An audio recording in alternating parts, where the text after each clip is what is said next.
To enable or disable magnification shortcut in Samsung Galaxy S21, S21 Plus or S21 Ultra, open settings, swipe up home screen to access the home screen, and then tap settings. You can also open settings screen from notification panel, swipe down notification panel, and then tap settings icon.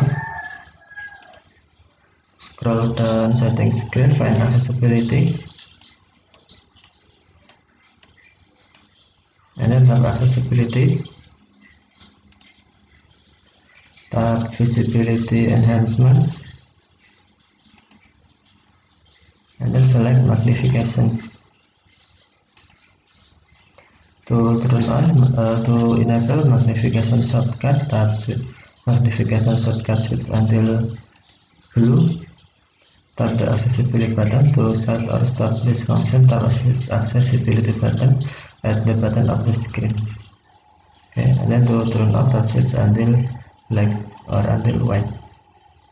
To zoom, use the magnification shortcut and then tap anywhere on the screen. If you set magnification as the result of a triple tap, you can also zoom by triple tapping.